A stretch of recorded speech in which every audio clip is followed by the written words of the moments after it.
Sabe aquela sensação de ter a mente completamente sobrecarregada, puxada assim para 1000 direções diferentes ao mesmo tempo?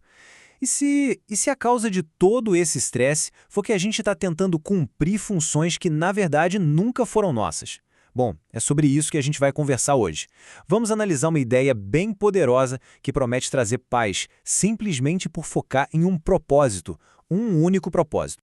E como é que a mente fica assim, né? Cheia de preocupações, de conflitos. É uma coisa que quase todo mundo conhece. A cabeça não para, é trabalho, é dinheiro, são os relacionamentos, as expectativas que os outros colocam na gente. Vira um turbilhão constante, uma confusão. Mas de onde vem tudo isso de verdade? Qual é a raiz dessa bagunça toda? Então vamos começar por aí, pela mente sobrecarregada. A primeira parte da nossa análise é para entender exatamente isso. Por que a mente fica tão exausta? A resposta, segundo o material que a gente está explorando aqui, é bem mais simples do que a gente imagina. Pensa bem, desde cedo a gente aprende que precisa dar conta de 1000 coisas ao mesmo tempo. Tem que ser bem-sucedido, claro, mas também tem que agradar todo mundo. Tem que provar o nosso valor e para isso muitas vezes a gente tem que competir, tem que lutar. É uma lista que não acaba nunca, sabe? E o pior, são papéis que vivem batendo de frente um com o outro. E qual que é o resultado óbvio de tentar fazer esse malabarismo todo com tantas funções diferentes? Bom, o resultado é o que a gente já sabe, exaustão mental. A mente fica cansada, fica ansiosa e acaba presa num estado de conflito interno que parece que nunca vai ter fim. E aqui que a gente chega no ponto central de tudo isso. De acordo com a filosofia de um curso em milagres, todo esse tumulto, toda essa bagunça mental, tem uma única causa, uma causa raiz. A gente simplesmente esqueceu qual é a nossa verdadeira e única função. Ok, então, se a sobrecarga toda vem dessas funções falsas que a gente assume, qual seria a função verdadeira? Pois é, agora a gente vai para a parte talvez mais libertadora dessa análise. Descobrir que função é essa. Mas olha, primeiro de tudo, é super importante entender o que essa função não é. Ela não tem absolutamente nada a ver com lutar para sobreviver, competir para ser o melhor ou ficar se defendendo do mundo o tempo todo.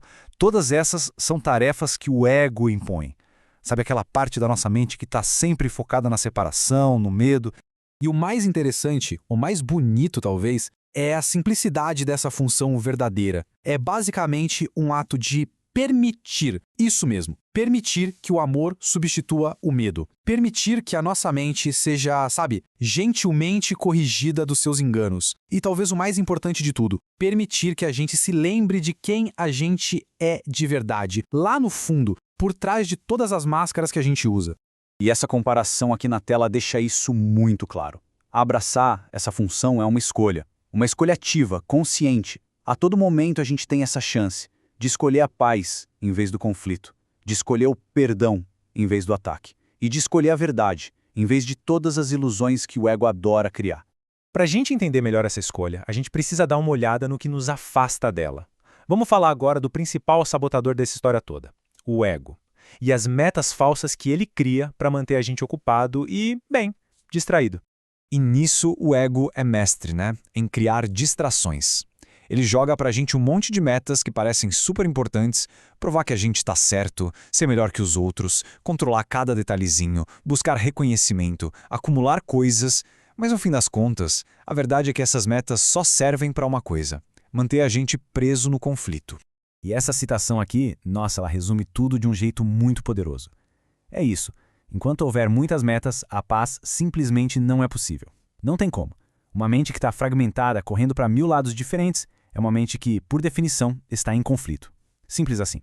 Beleza, então a gente já entendeu o problema e a solução. Mas, e na prática? Como é que funciona essa jornada de volta para a paz? Vamos ver agora como é que essa mudança interna acontece quando a gente finalmente abraça essa função única. Olha, no momento em que a gente aceita que tem só uma função, a transformação é quase que instantânea. Sabe aquela pressão de ter que ser perfeito, de ter que controlar tudo? Ela some, desaparece. E com isso, o medo também vai perdendo a força. E aí, finalmente, a mente pode começar a descansar. Descansar de verdade. E o mais incrível de tudo é que não precisa de um esforço gigantesco, sabe? Não é uma luta.